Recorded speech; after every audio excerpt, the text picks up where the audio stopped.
Good evening, Texans fans. Today we're going to have a lot to talk about. We're going to talk about the last preseason game. That's just a joke. It was the last regular season game, Texans versus the Titans. But it seemed like a preseason game because some of our starters only played throughout the first quarter, first drive. It was a tune-up game, so to speak. But nevertheless, let's get right into it. I want to do a side note early. Tennessee, this is me coming to y'all humbly, respectfully, in the best manner, best way possible. The city of Houston resonates with those Oilers jerseys in a different way. I remember seeing as a kid growing up, you see them on Transformers in the street. You see them on billboards. You see them on overpasses, highways. That Oilers symbol, man.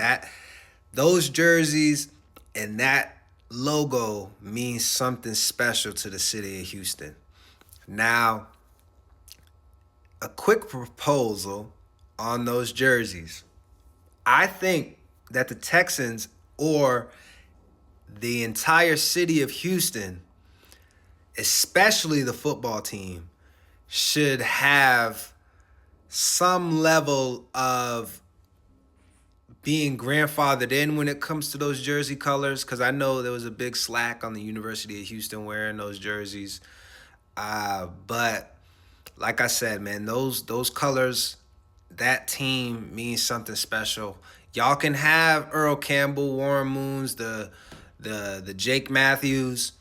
Y'all can have those guys, right? Retire their numbers, but just let us wear the jerseys. And in return, if y'all ever wanted to wear the jerseys against us, y'all could, and we cannot wear those jerseys against y'all.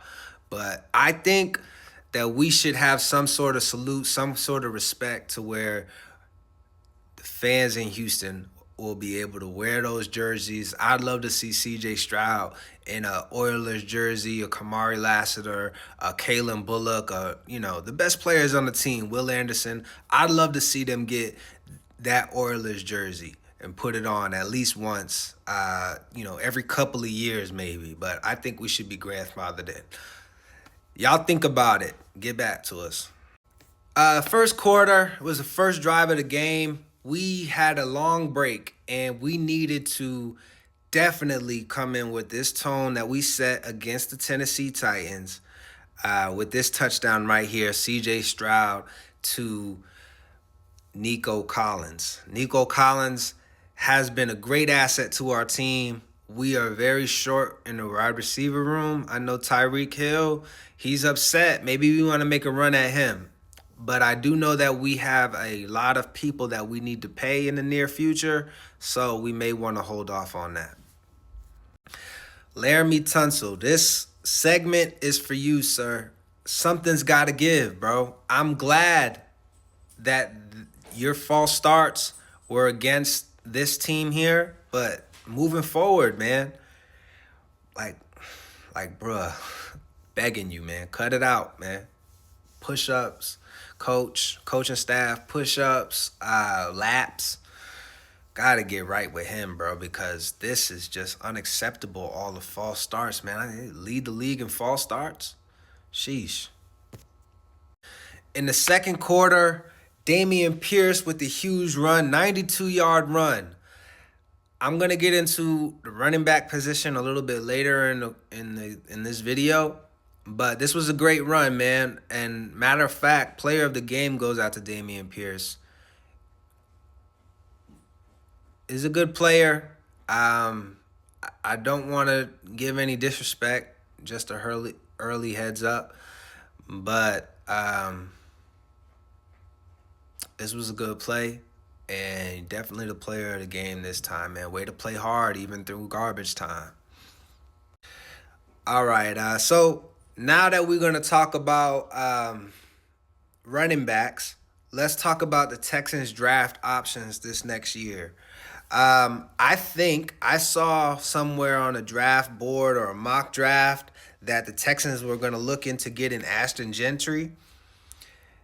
Hey, Joe Mixon starting and Gentry backing up, we could have a Lions similar offense, man, where they got thunder and lightning.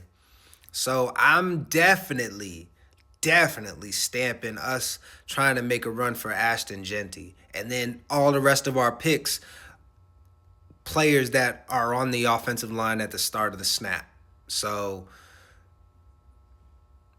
tight ends, linemen, left tackle, left guard, you know, we need some competition in there because these dudes definitely need to have some fire put under them. Yeah. It needs to happen. So Texans, y'all know what to do. Y'all been doing great when it comes to drafting. We need to get that in terms of our linemen. Next game, we play against the Chargers on Saturday. I won't be watching it, not unfortunately. I give that day to the Most High God. But I want to speak y'all into a great win. I hope that y'all win against the Chargers, man. There's a lot of mistakes that y'all have made throughout the season, and they can all be corrected with one win.